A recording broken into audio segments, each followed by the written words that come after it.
Hey there, everybody. Welcome back to another episode of the FantasyPros Football Podcast. I'm your host, Dan Harris. With me, of course, is Mike Tagliere. You can find us on Twitter at DanHarris80 and at Mike Tagliere NFL. Tags, how are you? You didn't say post-primer tags. I know. I like to slowly get that out. I mean, you have one more to do. This is like all-time high tags at this point, right? One more. How do you feel? You have no idea. My wife, actually, I came up with an idea. I told her, I said, I want to do something at the end of the year. Like when I'm done with the primer, I want to have like something I do. And she told me she's going to buy me a bottle of something that I could just sit down and enjoy. I don't know what it is, but she said it's going to be an expensive bottle and I can't get mad at her for buying it.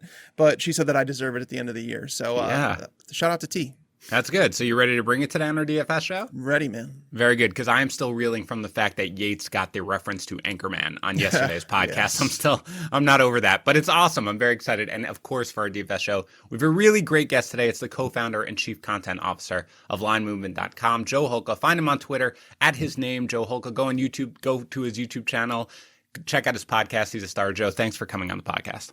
Yeah, no problem. And for the record, I've known Tags for a long time. I know him well enough that I'd never contact him until at least Thursday because I know he's got enough stuff going on with that big article he writes. It's just absolutely absurd. So it's always nice to get a post-primer tag. So this will be a good show. Legitimately, when I started with the company, I mean, and I love Tags, obviously. Tags is a fantastic human being. But like, legitimately, when the season started, it was like, just so you know, come Monday through Thursday morning, I'm probably not going to respond to any of your messages because I'm just doing primer. And I was like, okay, that's fine. But it's true. It's fantastic. He finds a little time to sprinkle in. Come Thursday morning, man. Oh my, it's like every Thursday is Christmas morning for him. I love it. It's my favorite time to do a podcast. So Tags, I assume all your calls are going to be correct on this one, right?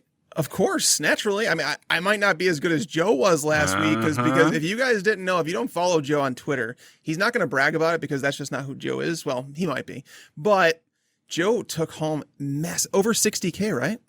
Pretty close, yeah. So that was one of the biggest hits I've ever had for sure. I don't know. I guess, yeah, exactly what you're saying. Like maybe just do the opposite of what I'm doing this week because then, I mean, I think all my run good was used up last week, but hopefully I'll do my best here and keep this thing going. All right, so everybody listen very closely to whatever Joe says and just do the exact opposite, and you're going to be just fine on this show. All right, so our usual DFS plan. We're going to start with your favorite price or cash game play at each position. We'll discuss a couple of cash game value plays at each position, a GPP gamble at each position, quick discussion of a defense you guys like, and then your stack of the week and your lock of the week. Before we get into it, let me remind you about the Betting Pros NFL podcast, which I'm going to be recording probably right around the time that this podcast drops. I host it with Matt Peralt, host of our Daily Juice podcast. We go through each game on the weekend slate, breaking them down, giving you all our picks, our leans, all of that. We also give you our 5 bet against the spread for the DraftKings Pro Pick'em Championship, where we are 8-2 over the last 2 weeks, just outside the money at the moment. Again, that's the Betting Pros NFL podcast. You can find it anywhere you listen to podcasts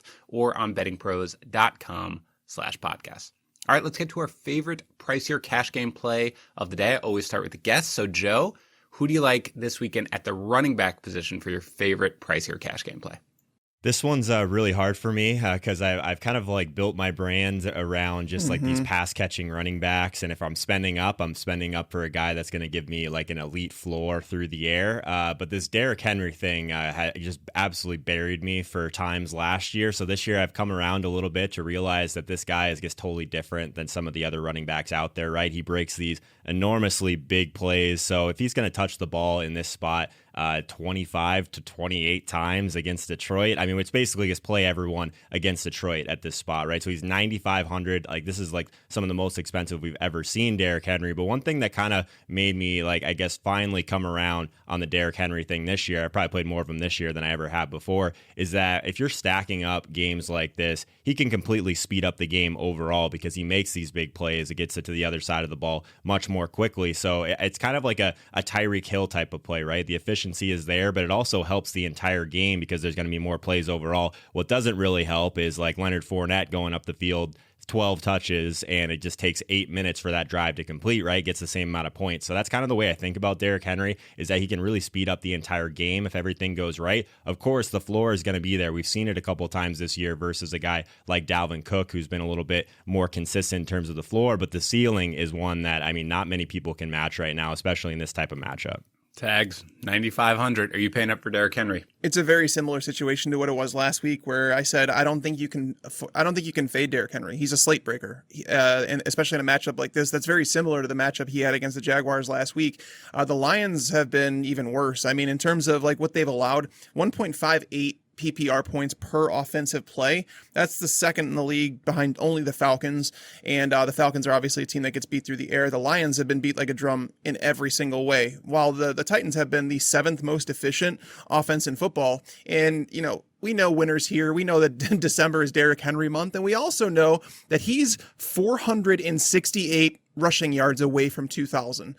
I don't think that stuff goes unnoticed in teams. I think that the Titans would actually like him to get to that mark, and I think that's why, despite them blowing out Jacksonville last week, you saw him get up to 26 carries, 250 yards, and 2 touchdowns. This is one of those games you can't. I mean, the matchup against Detroit, it's like, you know, when you drive to work, imagine that you have, 10 different traffic lights on your way there. Detroit's matchup is like you get a green light on 9 of those. You know what I mean? It's in Derrick Henry at this point of the year. I don't think you can avoid him. I really don't. Okay. So, I mean, that's because it sounds like what you guys are saying, because a lot of times what we do is we talk about these, very pricey cash game plays. And we say, if I were going to pay up, this is what I would do. It sounds like you guys are saying, oh, it's 9,500.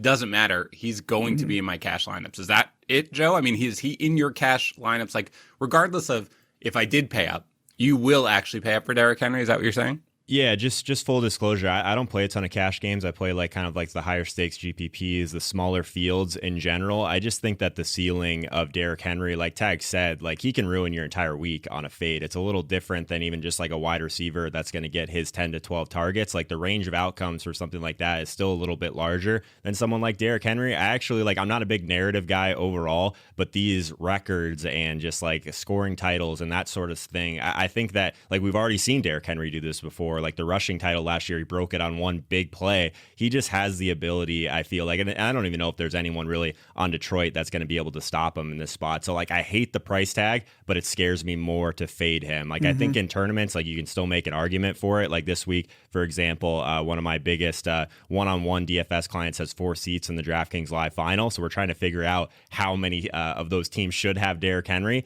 We've discussed going underweight like one of those 4 teams, but then if Derrick Henry breaks off one of those big plays and he's 35-40% owned, your week's pretty much over, right? So I'm not sure where we're going to end up on that, but this is like, he's the one player that like truly scares me to break a slate, especially this week. How about you, Tags? In cash, are you definitely going with Henry this week? Yes, I'm playing him. Yes. Wonderful. There's no other player that I can think that I'm like, yeah, I can't avoid him. Can't. Yeah. He's 10-2 on FanDuel, and I legitimately have no problem paying. He's probably worth it. I mean, FanDuel, all you have to do is literally put one cheap player in your lineup. Correct. Yeah. FanDuel's a lot easier to roster these very high-priced players. So I have built several cash game lineups, and he is in pretty much all of them. All right, let's go to wide receiver. Who's your favorite pricier cash game play of the weekend, Joe?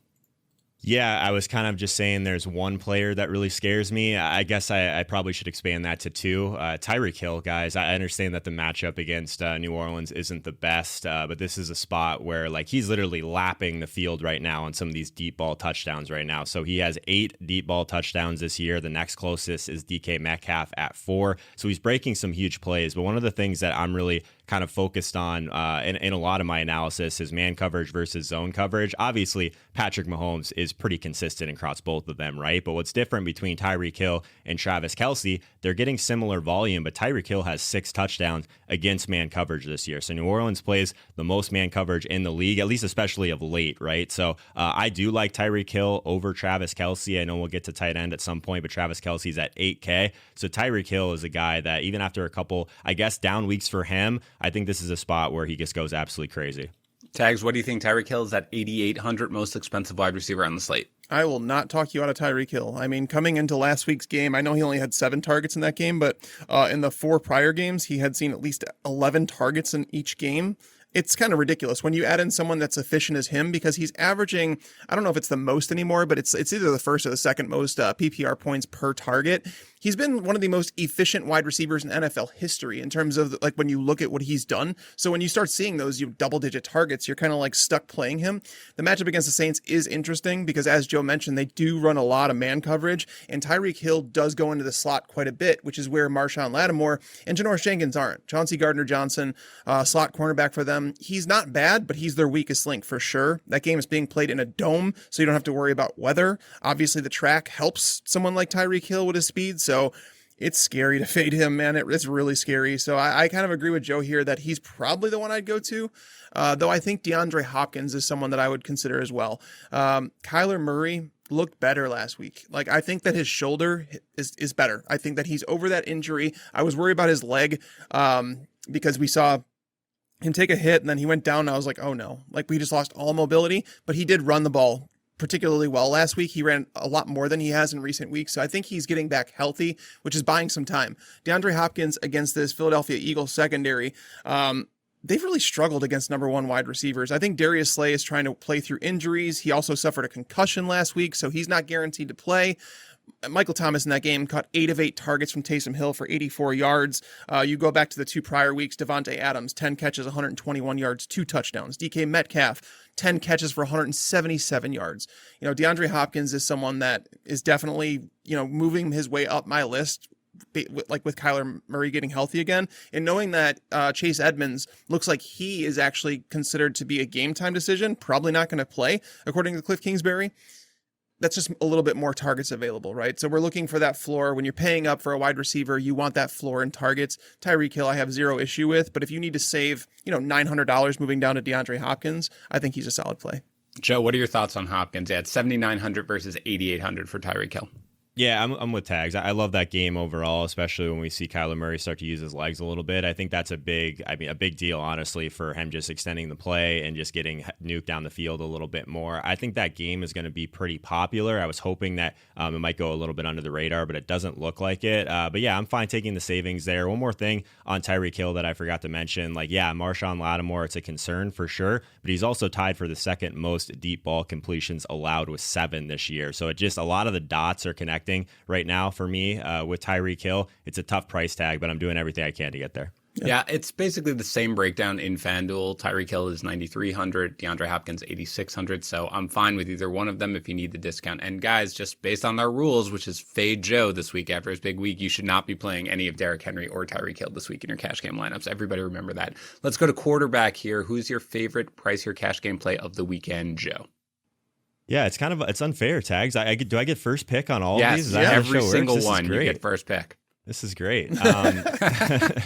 I guess I could just run it back with Patrick Mahomes, but I feel like I've picked the most expensive guy at each position. So I'll move down a little bit to Kyler Murray. I think that Kyler Murray still, like we were just talking about with Nuke, he's in an amazing spot. One of the things that we always kind of want to talk about for these running quarterbacks is we would prefer them be against man coverage, right? So the Eagles play the 3rd most man coverage in the NFL, which is very positive from a running perspective for sure. Also, just kind of looking at this game earlier in the week from a betting perspective, there's a lot of sharp action on the over right now. So a significant amount more money than the amount of betting tickets, which is something we're always kind of looking for. The sharps are actually on the Philly side early. So I think that this spread might come down a little bit and this might be kind of a back and forth affair. I love Kyler in general. I think we're still getting a little bit of a discount in price because he's been banged up.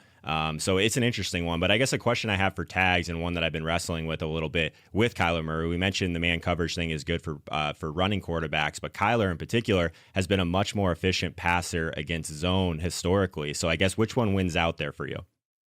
I like Kyler more than I do Mahomes. So no, I'm just saying what wins out between like the man coverage thing being a huge positive for running quarterbacks versus Kyler Murray has actually been a lot more efficient against zone coverage because we know Philly plays a ton of man. It's because Kyler's more of a see it and throw it type of guy. He's not a guy that's like Aaron Rodgers is an anticipatory quarterback where it's like he loves the fact that his wide receivers in man coverage and basically he knows when that break's coming. He's going to throw it before the break. Kyler Murray is more of a see it and throw it. So knowing that he's better against zone makes all the sense in the world to me. Now, Okay. Zone coverage does allow for quarterbacks to have shorter runs against them, but it doesn't allow to long runs, because when you're playing in zone coverage, your eyes are on the quarterback continually. You're playing your zone, you're face forward, whereas in man coverage, you turn your back, your eyes are away from the defender. It opens things up. So all that kind of makes sense to me. I don't think Kyler's going to rack up a massive rushing totals in this game. Philadelphia has been pretty solid. I think Taysom Hill, what was it, like 33 yards last week or something like that, where he finished with obviously a mobile quarterback. But I love the passing matchup here for Kyler, because if he can escape that Philadelphia pass rush, which is one of the better ones in football, if he can do that, these receivers are going to get open against that Philly secondary. So I do like Kyler this week. He's more of a tournament play for me, just because, again, if we don't have those legs and we're not like 100% certain that he's totally healthy. What about Lamar Jackson? This guy the confidence has been growing week over week. And I know that he might be, we don't know, have we gotten word on Marquise Brown and whether or not he actually had COVID, or is it close contact? I believe it's close contact, and I think Jim Harbaugh said that he actually, unless there's a positive test before Sunday, he expects him to play. You said Jim Harbaugh. I don't want that guy anywhere near the Bears. Did I say Jim Harbaugh? Oh, goodness. Anytime I hear that name, I automatically have to say I don't want him as the coach of the Bears. Or the Jets. I didn't want him as the quarterback of the Bears. Why do I want him as the coach? That's fair. But no, Lamar Jackson has been playing extremely well. The Jaguars have they've only faced they've actually faced the 10th fewest pass attempts this year, but they've allowed the third most fantasy points to quarterbacks. It's because teams are just so damn efficient against them. They have no pass rush. Jackson should be able to sit back there and do whatever he wants. He showed the willingness to run against a Cleveland defense that's actually been pretty good against the run this year. I just feel like all of a sudden the confidence is coming back with someone like Lamar Jackson, and he was another guy at 7,500. You're getting the rushing floor with him. You're getting the ceiling. Obviously, we want to have Marquise Brown back against that dreadful secondary, but it doesn't even change that much for me. I still like Lamar Jackson. That is what I was going to ask, Tex, because I know you asked about Brown. Yeah, does it matter to you realistically? Because you're assuming that Jackson's probably going to provide the vast majority of his value with his legs, right? So even if Brown is out, you're still willing to roll with Jackson and cash? Yeah, I'm pretty sure that he's still there. Because again, it's that rushing floor that you're paying for. And if he's rushing the ball 15 times against that defense, it's like, good luck. I mean, he's even running the ball around the goal line, which is actually something he did not do last year. So that's good. Yep. How about you, Joe? What do you think of Lamar Jackson this week?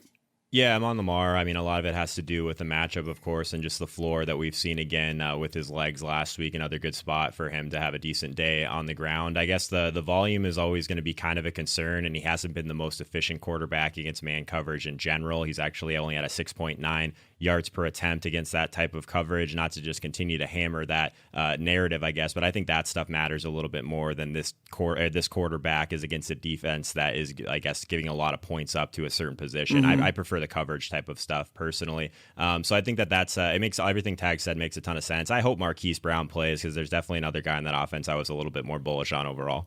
Yeah, it does sound like he is going to play again from the quotes from John Harbaugh. Sorry about that, Tags. No reason for us to get off in the tangent about Jim. Let's go to tight end here, guys. Favorite price here cash game play of the weekend. Go ahead, Joe. You start us off.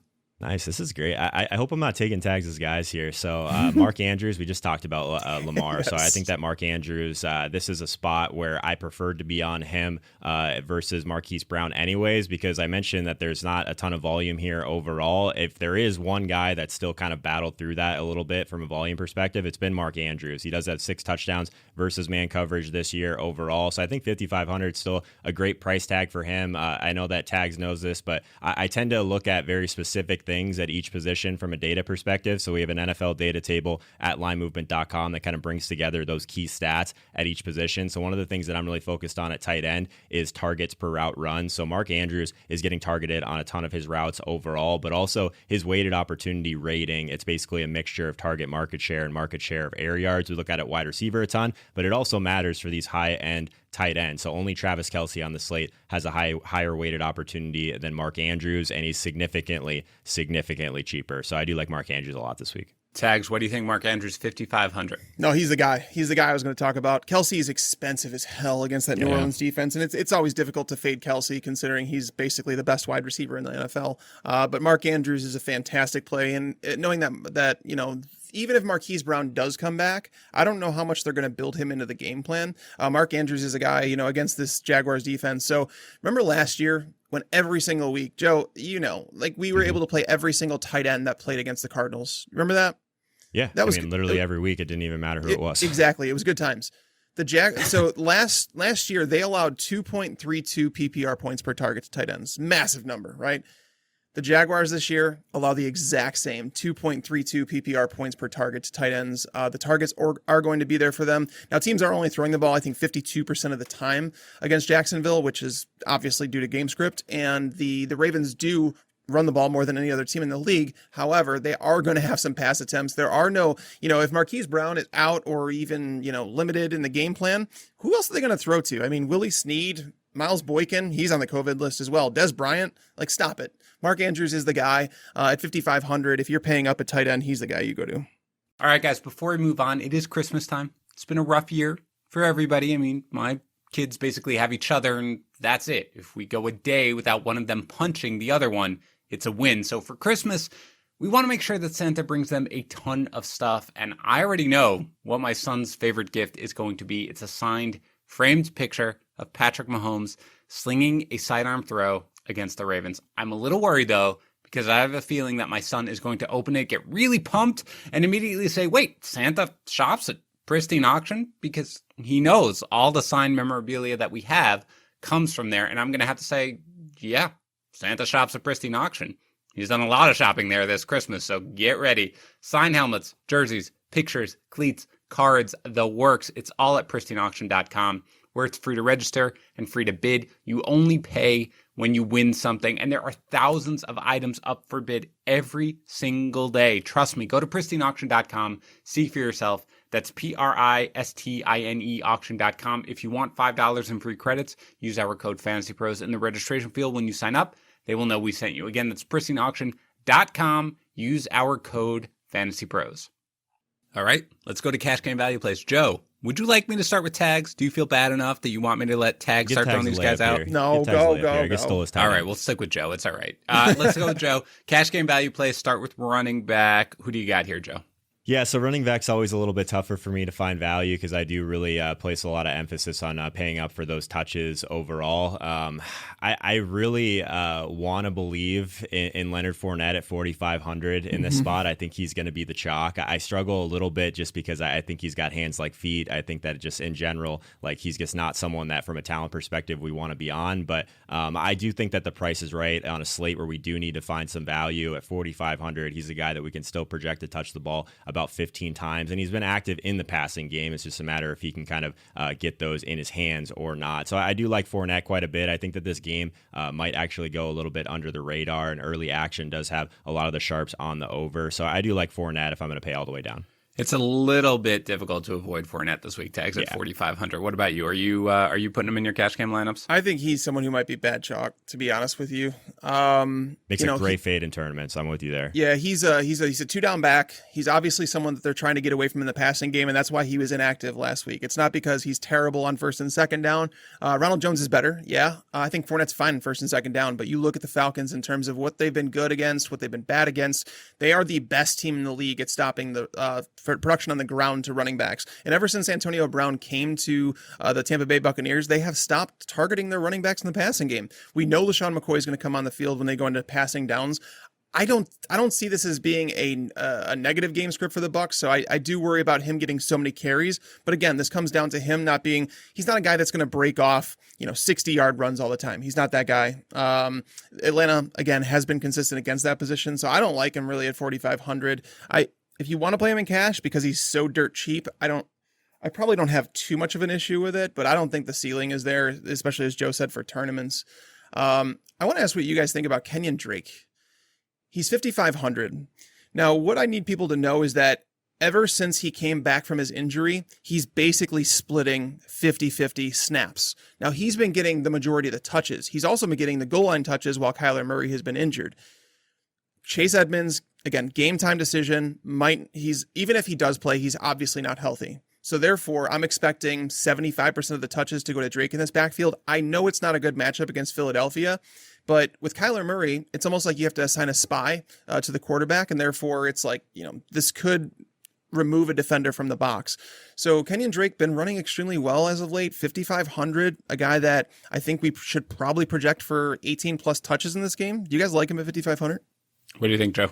Yeah, fantastic. I mean, he's the second guy in terms of like value, I think, on the slate at the running back position, 5,500, especially obviously if Chase Edmonds is out. Hopefully we find out that late. I would prefer we find out that late because that's the 4 p.m. game. So if you left yourself flexibility to swap into some Kenyan Drake, I think he's going to be incredibly popular if we get that news early. So I think that's definitely something to keep in mind. But yeah, I mean, even with Chase Edmonds there, he's been getting a ton of work on the ground. Like Tag said, the work through the air has been a little bit up and down, but yeah, I mean, if we're just looking at the volume here, he's drastically underpriced. All right, Joe, do you have anybody else as a cash game value play at the running back position? I don't really like a lot of the cheaper running backs this week overall. I think that if you wanted to get kind of cute with someone like Clyde Edwards-Helaire, I just don't think it's a great matchup overall, but 5,800 was at least a price that kind of stood out to me. Some of these other guys that we've been going to, J.D. McKissick, I think is at least interesting. Like Zeke is 6,100. I don't know if you could call him like a true value, but he's someone that's at least popping from a volume kind of per dollar type of perspective for me. I'm not sure how high we want to go on the value perspective, but I'm sure Tags is going to want to talk about Cam Akers at some point. Yeah, the value play, just to be, because I feel like I should probably specify this before we even get into it, because all our guests sort of ask, well, how cheap, right, how expensive can it go? Anybody you think is a value who's not like really the top elite expensive back, you can certainly list here. So Akers, certainly there, but Tags, I know you're a little bit concerned about Akers, right? A little bit. The Jets, in terms of like points per weighted opportunity, they've actually been the 10th or 11th toughest defense in the NFL against running backs, and I like to eliminate as many question marks as I can about running backs, because if you're paying up for running backs, I don't want to say Akers is paying up at 6,600, but if you're paying that price for them, you almost want to guarantee their workload. And we've obviously heard McVay talk about wanting to share the workload, create a Kyle Shanahan type offense. And is there a chance that changes? Yeah, I mean, in season long, you're going to play him because you don't have a better option than him. But in DFS, we have choices, and especially when you're paying that 6,600, where what if we looked at someone who also has questions in that same price range as Miles Sanders? Okay, Miles Sanders, his snaps were declining rapidly. Like legitimately, they went down to 57%. There's a reason that I didn't like him last week, but they jumped. With Jalen Hurts in the lineup, he played 81% of the snaps. That was his second highest total of the season. And on top of that, he ran for 100 plus yards against a defense that had not allowed a 100-yard rusher in 55 straight games. That's the longest streak ever in the NFL. So obviously he benefited from Hurts' presence. Hurts even ran the ball 18 times in that game. So there's been studies done where people have looked at it and said, do running backs benefit from mobile quarterbacks? Yes, they do. Do they lose some production around the goal line? Potentially, yeah.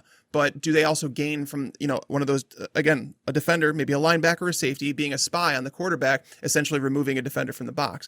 That's definitely possible. You look at the matchup this week against the Cardinals. The Cardinals have allowed a massive 2.46 yards before contact to ball carriers.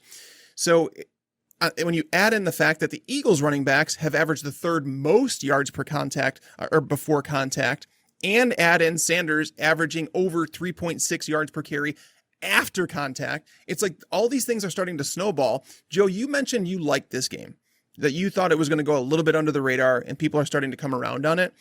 I know I talked about Kenyan Drake, but I kind of like Miles Sanders on the other side of the ball.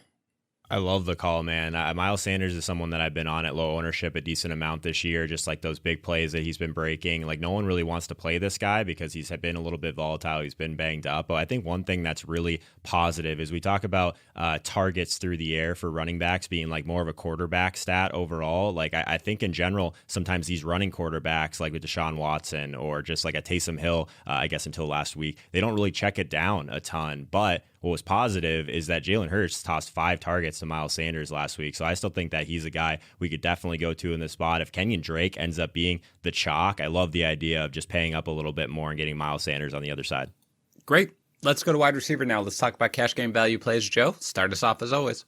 Yeah, this is the one I think is one of like the biggest layups on the slate. I think Michael Gallup's price is just completely egregious at 3,500. I mean, he's basically, since Andy Dalton has been back, obviously before that point, Gallup was kind of like the number 4 on that team, and he was in targets actually. But since Dalton's been back, he's logged a team high 30 targets over the last 4 games. That's about 7.5 targets per game, and also this matchup against San Francisco, they've been a lot more vulnerable against the intermediate to deep passes. So 12.6 yards per attempt is 29th in the league. They've actually been pretty strong against short passes, so 5.4 yards per attempt. That's the second best. So say what you want about the San Francisco defense, they've been pretty good at kind of defending the short area of the field. So I think it's just an absolute smash spot for Michael Gallup. I'd probably be considering him if he was in the mid 4Ks, but at 3,500, he's an absolute layup. Tags, thoughts on Gallup at that price? I struggle with this one, Joe. I mean, I understand the value. I really do.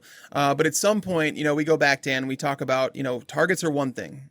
If doing something with those targets is a different thing. So it's not even just the 4 weeks, Joe. It's the last 6 games. The last 6 games, Michael Gallup has seen 49 targets. Amari Cooper has seen 40 targets. CeeDee Lamb, 36. Amari Cooper's actually doing something with his targets. Michael Gallup, it seems like his skill set does not match what the backup quarterbacks are doing for the Dallas Cowboys. And even if you go back to Dak, it seems like this offense, ever since they installed it, I just don't know if they're using him to...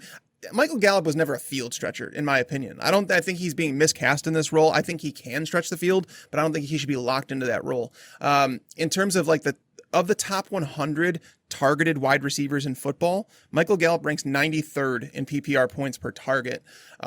So, I mean, I understand chasing that volume because, again, I think most people would be shocked to hear just how much volume Michael Gallup has gotten.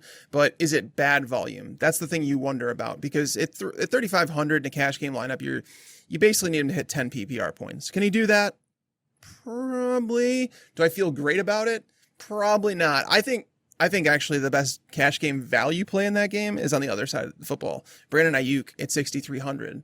With Deebo Samuel out, I know Kendrick Bourne and Richie James will be out there, but Brandon Aiyuk has seen double-digit targets. In terms of what he's done when Deebo Samuel's been out of the lineup, it's kind of ridiculous. And in the matchup against the Cowboys, the reason that you haven't seen a whole bunch of wide receivers throw up massive numbers against them is because teams are running the ball 49% of the time. It's the most in the league. The competition on the other side of the ball simply hasn't been there.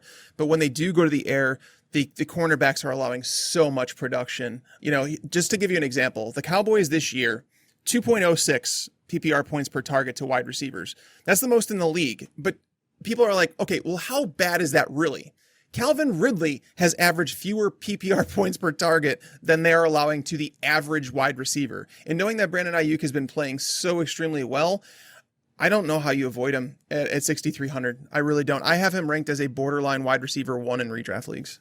Yeah, I have him, just to be clear, Tags, this week, 10th at wide receiver for redraft, at least in my early projection. So I'm right there with you. What do you think, Joe, about Brandon Aiyuk, 6,300 on DraftKings? Oh, yeah. I mean, you're not going to get any pushback from me on that play. I think he's underpriced, like Tag said. You just look at how much he's been productive just in general, even after or before this injury. Like when he's been healthy, he's been just an absolute stud from a fantasy perspective. I like this game because I'm not really on either of the quarterbacks, but I like this game for mini stacks and tournaments. So at least like one guy on each side of the ball. I'll give you a little bit more pushback, though, Tags, on the Michael Gallup thing. So the 49ers, they're allowing 9.1 yards per attempt to wide aligned wide receivers. So if we just look at the Cowboys wide receiver alignment, Michael Gallup, 84% of his routes are on the wide sides. Amari Cooper is all the way down to 57. He plays a little bit more in the slot, right? So I think Gallup breaks a big one here. He just feels like a buy low to me. I understand that like maybe he's not the best cash game play overall, but he's the exact type of wide receiver that I want in tournaments. So the one thing that I would say about that is that, and I do agree, and it was a matchup that I targeted earlier in the year. I remember saying that I loved Michael Thomas against them, and Michael Thomas busted. That was not fun. But with Richard Sherman back, it moved in terms of Gallup and his alignment and where he's at. It's like Richard Sherman or Jason Verrett. And both of those guys have played pretty well, where it was the other cornerbacks that were kind of stepping in when those two guys were out. I think their numbers suffered a little bit, but like I said, it's really difficult to pass 3,500. I mean, like Lynn Bowden is someone at 3,600 who might see the same amount of targets. He doesn't have the splash play potential, but he might be safer. All right. Anybody else that you're looking at as a cash game value play at wide receiver, Joe? Yeah, there's some other guys like he mentioned. Bowden, I think he's pretty solid. Obviously, the Jets guys, pick your poison with that. I think I'm done with that. I've just done that too much recently. I think another guy that I've been looking at, again, trying to figure out different ways to get creative with this Arizona and Philadelphia game. I think that Greg Ward is kind of interesting at $3K. He's someone that, like, if you did want to pay all the way down and free up your salary a little bit, he had 5 targets last week. I think that's a spot of the field that you would kind of want to target Arizona overall. So just from like a basically a point per dollar perspective, I don't think he's going to be chalky by any means, but like if you're looking at like a Greg Ward versus Michael Gallup, I think the target's probably a little bit safer there for cash games. You disagree with that one, Tags? Greg Ward's he's a sneaky one, man. I think that's more of like a tournament play because he's actually seen the most targets with Jalen Hurts under center. He's had 9 targets in the 6 quarters of play that Hurts has been out there. So Ward is an interesting one because Arizona is the weakest in the slot.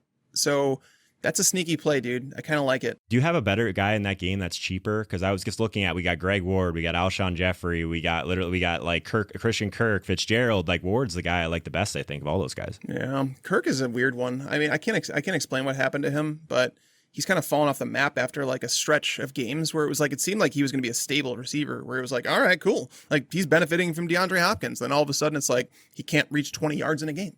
It's weird, man. Yeah. Tags, anybody else we haven't talked about a wide receiver? I'll throw out a few names just because like it depends on the price range you're looking at. I love Robert Woods at 6,800 against that Jets secondary. I like T.Y. Hilton at 5,500. It feels like a value there, but it also feels kind of like a trap. And then Russell Gage at 4,700. If Julio's out, Gage is going to see 8 targets. And at 4,700 against Tampa, a team that has struggled with Sean Murphy Bunting in the slot, like him. And then again, another injury. They're expecting Brandon Cooks to be back, so I wouldn't like Chad Hansen as much. But if Cooks were to remain out, Chad Hansen at 4,200 is not a bad play. I do want to ask Joe about Russell Gage if we know that Julio Jones is out. Are you comfortable playing him in cash at this price, Joe?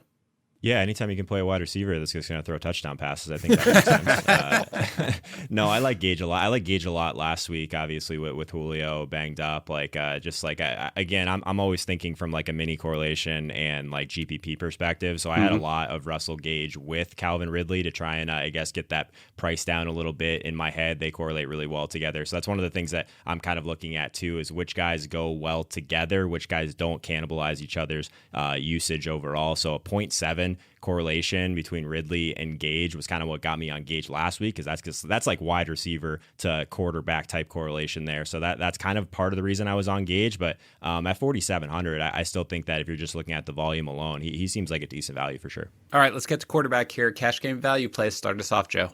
Yeah, Jalen Hurts, right? I think we can go back to it at 5,900. Again, I mentioned that I love this game overall. Arizona also plays a decent amount of man coverage. I think that like it takes the NFL and just even the betting markets and DraftKings pricing like a little bit of time, right, to catch up to what is happening with some of these new quarterbacks that come in, especially the running quarterbacks overall. So Jalen Hurts at 5,900. I mean, this guy literally, running for 100 yards in his debut. I don't know if we've ever seen that before, but this is another good spot for him. Like 18 rush attempts. Even if let's just scale back. Let's say that he gets 12 to 13 rush attempts, gets like 60 to 80 yards on the ground. You're basically there at that price. So I think he's a guy that like we do have some expensive options that we want to consider this week in DFS overall. If we put in Jalen Hurts, maybe you pair him with Ward, maybe you don't pair him with anyone at all, but it just allows you to do so much with your lineup that I think he's by far the best value.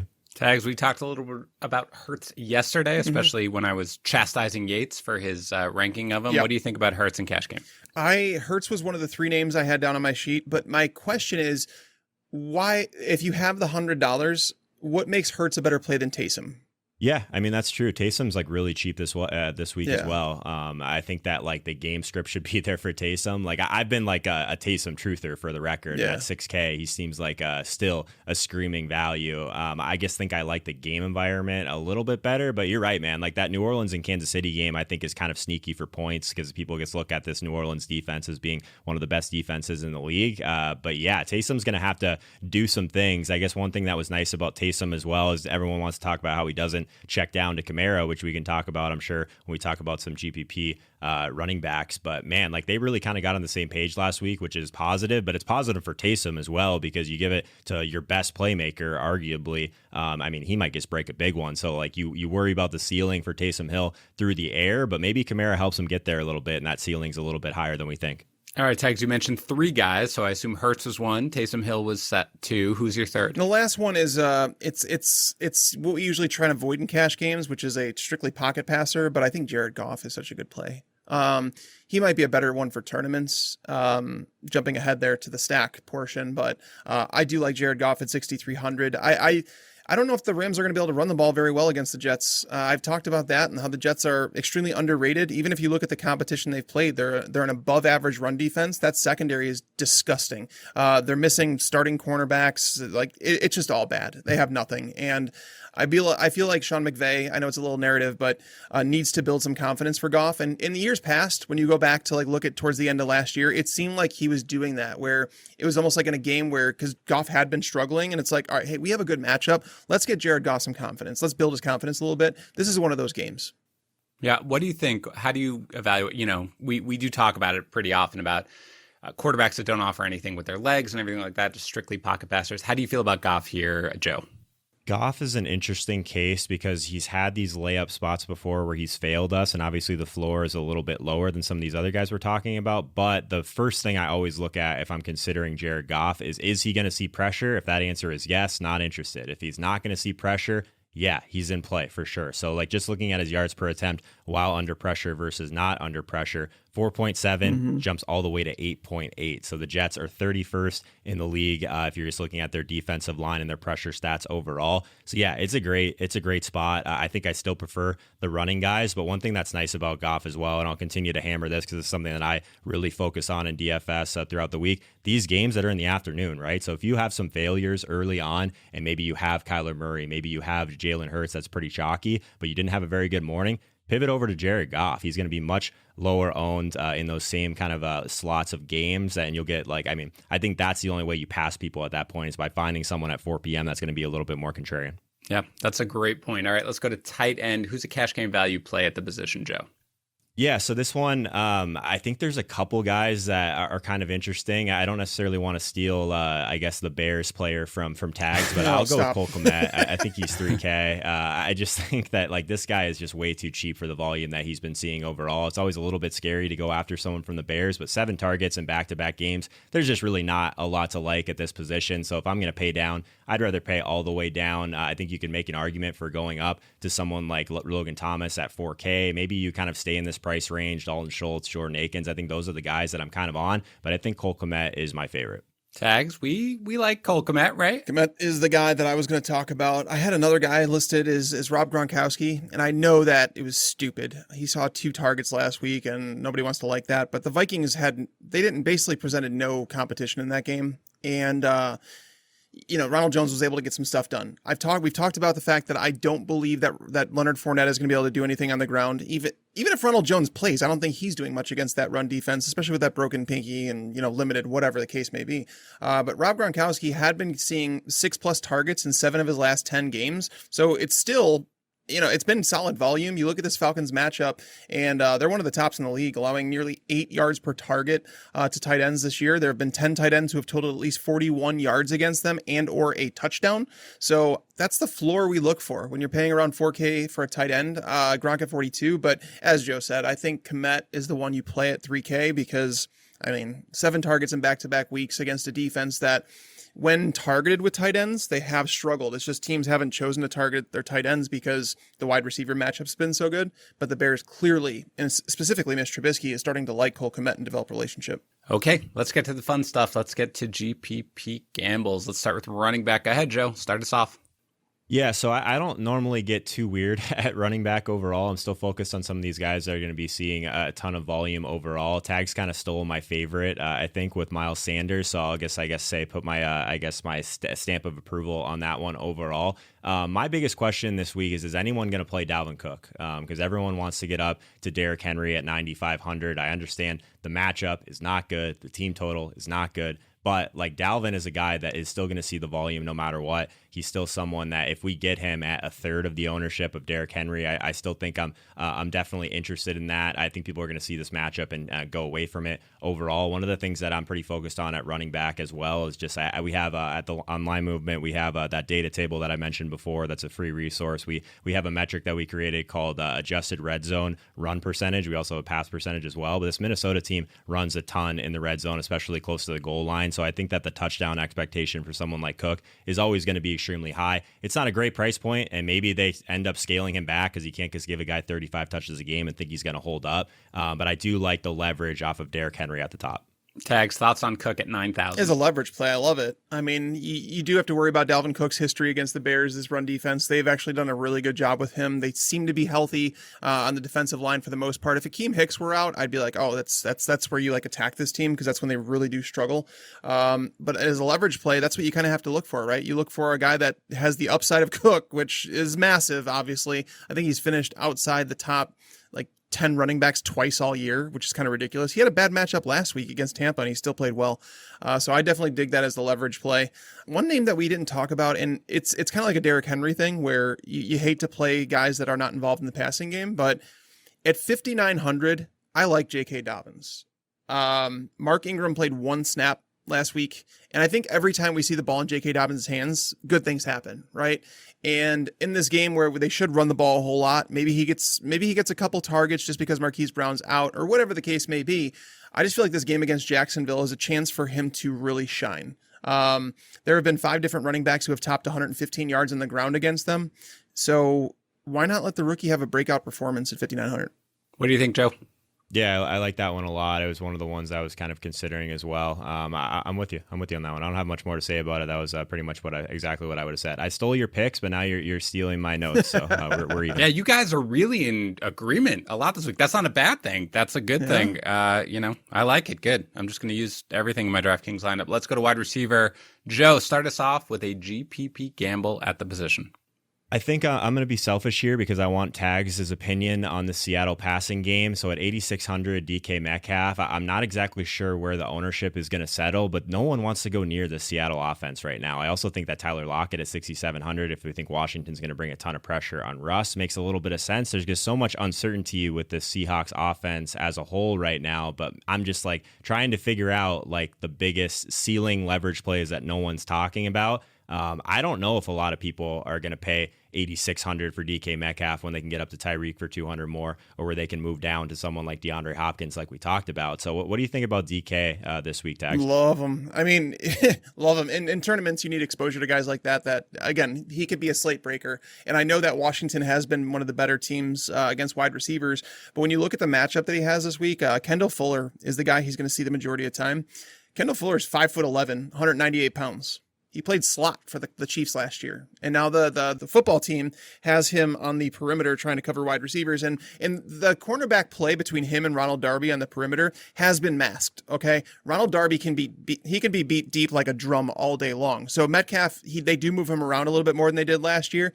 So he's going to see both these guys. Darby, in terms of his yards per catch over the course of his career in coverage, has been massive. He's a guy that can be beat over the top consistently, but the Washington pass rush has masked that, okay? The fact that they're getting so much pressure on opposing quarterbacks, it's forcing them to dump these balls down to the running backs. There just hasn't been a whole lot of success. Russ will create time. Russ will get his shots to DK Metcalf. These cornerbacks cannot handle him. I love DK. I don't like Lockett as much because Jimmy Moreland has actually been really good in the slot defending wide receivers. Now, again, you do have Russell Wilson. Nobody wants to play Tyler Lockett because, well, obvious reasons. He hasn't been very good. But there could always be that splash spot. I just don't think Jimmy Moreland has been a guy who's been bad enough to where it's one that's going to win you a week. DK Metcalf is a phenomenal tournament play. Is he your guy, Tags, that you had on your list, or were you thinking of somebody else? No, I was going to go back to Calvin Ridley, just because Julio, we're expecting him to be out. Atlanta might as well not run the ball a single time. I'm dead serious. Todd Gurley is dead. He doesn't look good. He can't run the ball. The Bucs are the best run defense in football. They have been for the last 2 years. They're not going to get anything going on the ground. Ridley in games without Julio, or I should just say Calvin Ridley in games where he sees 8 or more targets, he crushes every single time. And Tampa Bay is the type of team that has the cojones to basically say, Carlton Davis, we're going to trust you in man coverage and see how that works out. I mean, we saw how it worked out against Tyreek Hill, right? I mean, Calvin Ridley is a route running god. I think that's how I would describe him. He's one of the best route runners in the league. And if you leave him in one-on-one coverage, he's going to beat you every single time. So knowing that Matt Ryan's probably going to throw the ball 40, 45 times in this game, Calvin Ridley at 8,200 is someone that I do like in tournaments. It's just difficult to get there in cash because, we want to play these running backs like Derrick Henry. Joe, what do you think of Ridley in tournaments? Yeah, I love it. I guess my only pushback is I rarely play Matt Ryan. So if I'm thinking from a stacking perspective, it's who would I mini stack this with? And I really struggle to figure out who to pair him with on the Tampa Bay side. So if you wanted to throw a Calvin Ridley one-off in there, I would prefer to do that kind of thing if he was going to be super low owned. I think he's going to be kind of moderately owned. So that's my only problem with it. At that price point, I think I still prefer to get up to the other guys that we mentioned, like Tyreek and DK. But I mean, there's not a lot of bad things you can say about Calvin Ridley, that's for sure. All right, let's go to quarterback GPP Gamble at the position. Go ahead, Joe. Yeah, I think we kind of touched on. I think that Goff was an interesting leverage option overall. I think that Tannehill is the one that I would go to if I was looking for like some just decent leverage, still the ceiling. Everyone's going to play Derrick Henry, so I think that like anytime that people agree that one play on the slate is one of the best options, I'd like to kind of figure out the best way to leverage that. So 6,700, Ryan Tannehill is someone that's still going to run a decent amount, which is nice. We know who to pair him with, which is always positive. I think the passing game overall in this spot is kind of interesting. I think that one thing that kind of goes under, I guess, discussed about Tannehill is he's shown these moments where he can just be so hyper efficient that lack of volume doesn't always affect him as much as some of these other quarterbacks. So if you just look at the surface of it, some of his metrics don't look as strong. But the one thing that is very strong is this team total overall. And we know that's one of the things that correlates the most to quarterback scoring, to touchdowns, all of that good stuff. I think that this game overall, if Detroit can keep it close, I think that Tannehill is interesting. It's not looking like the ownership is going to be there on him. Yeah, I really like the Tannehill call. What do you think, Tex? What are you looking at Here's here? my question for you, Joe, is that so when you look at quarterbacks and you say, all right, what we're looking for in a tournament, we want a guy that's going to be a little bit potentially lower owned.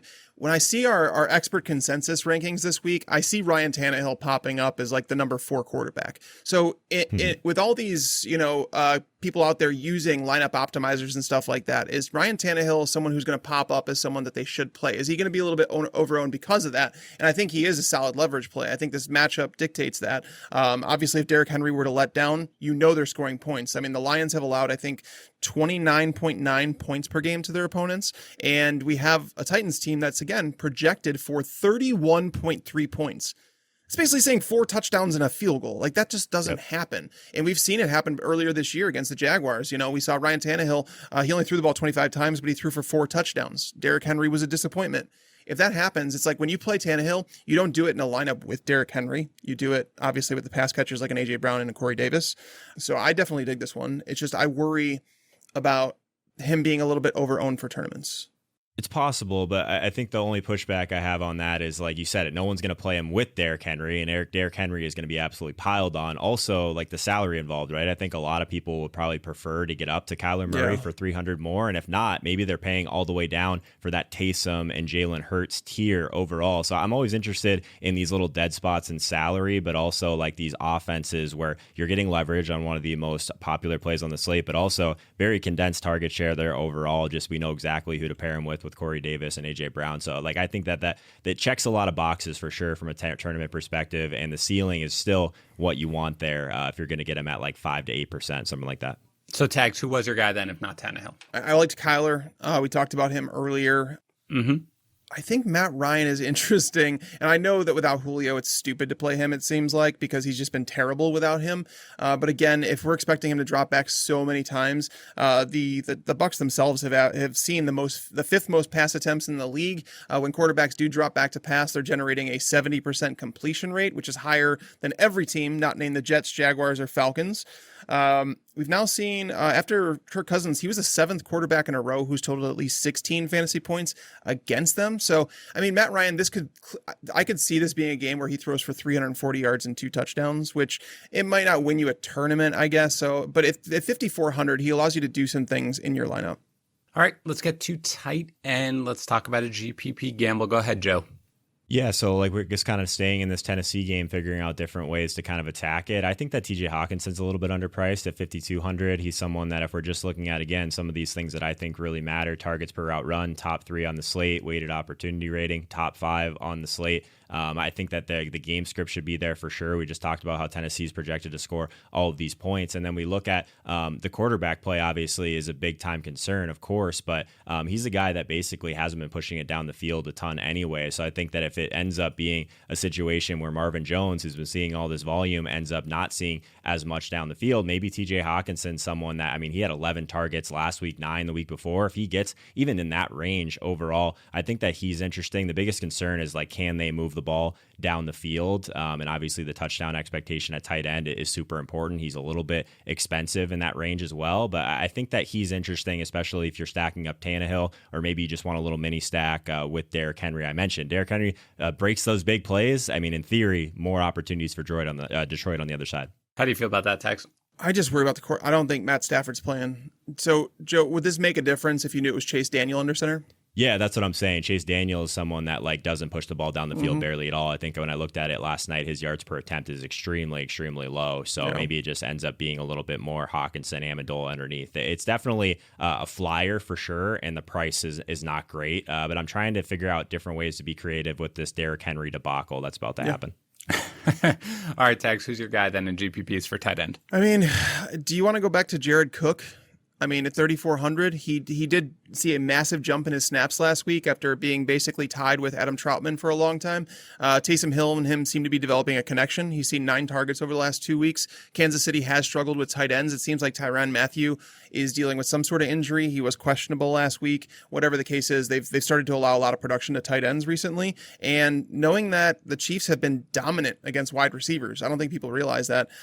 We could see Jared Cook involved a bit more in the passing game this week. So if you're getting a tight end that is going to see maybe 5-6 targets at 3,400 with a good shot to score, I like him. All right, let's go to DSTs here. Let's finish it up. Joe, who are you looking at the position?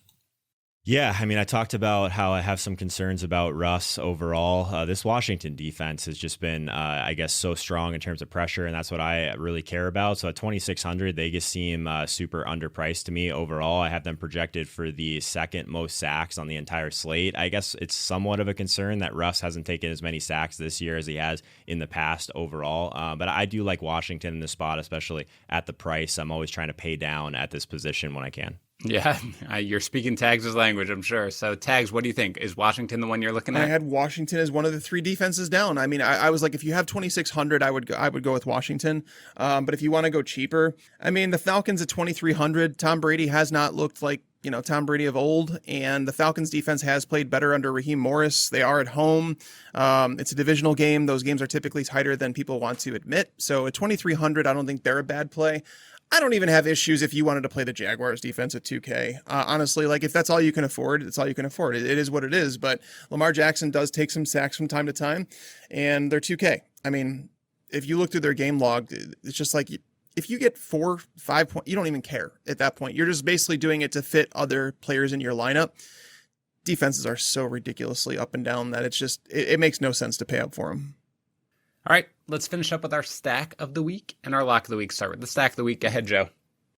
Yeah, so I mentioned this one before, obviously, and I do a stacks video every week on my channel, but I'm going all the way up to Patrick Mahomes to Tyreek Hill, but I'll add a little bit more to what we talked about before, and someone we didn't mention. I think that if you wanted to pay all the way up for a very expensive stack, bring it back with Kamara on the other side at 7,400, I think is another leverage play at running back that we didn't talk about a ton. Like we did see the involvement through the air again, which is nice. Kansas City, you can definitely run on them, and even if you can't run on them, I think there's going to be some nice game script here. So if Mahomes goes completely nuclear, I think it's probably going to be Tyreek that's heavily involved over the top in this spot. And if he goes completely nuclear, maybe we get a little bit more passing involvement from Alvin Kamara on the other side. So it's expensive, but I do think there's some decent value plays on the slate to make it work.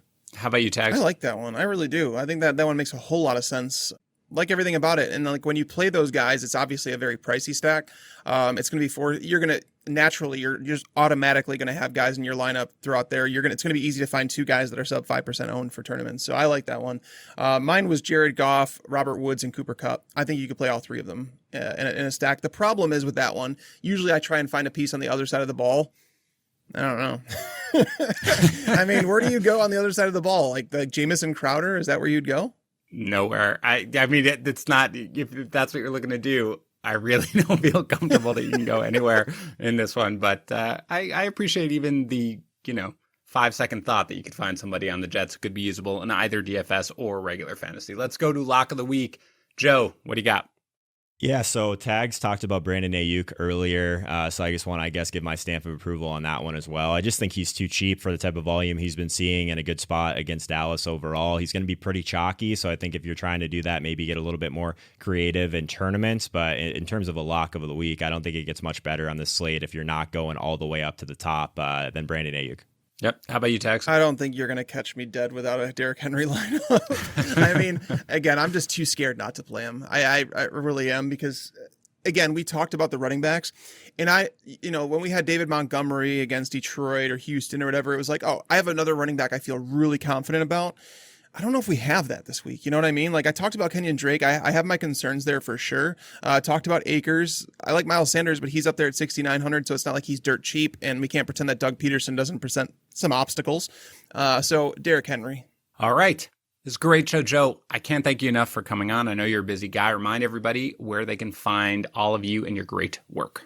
Yeah, so about half of my content is on the Line Movement YouTube channel, and the other half is on my own personal YouTube channel. Just search Joe Holka, and you'll find it pretty easy. Also on Apple Podcasts, The Joe Holka Show, and then I'm live every Monday and Wednesday at 3 p.m. Eastern Time on my channel, and then I do a pre-Thursday Night Football Showdown breakdown at 7 p.m. Also, the big show is Sunday morning at 9 a.m. on my channel, followed directly after by the Line Movement Show. So there's a lot going on. Obviously, if anyone out there is interested in other sports as well, Line Movement, we do a ton of stuff for MMA and hockey, that sort of stuff. But football is king, Tag. So it's a busy time of the year for sure, but always happy to make time for you guys.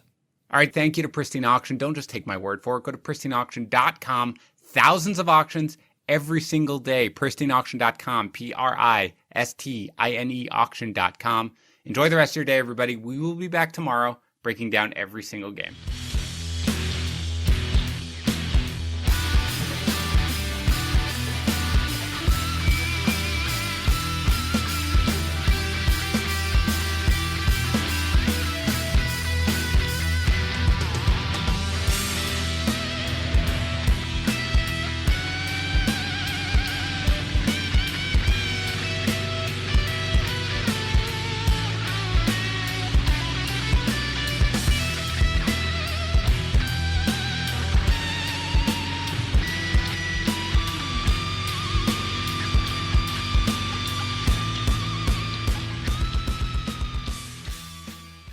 Looking for useful content, fantasy relevant information, and the data that's going to help your team win? Then go ahead and subscribe to the Fantasy Pros YouTube channel. And while you're at it, give us a follow over on Twitter, Instagram, and Facebook at Fantasy Pros so you can dominate all your leagues.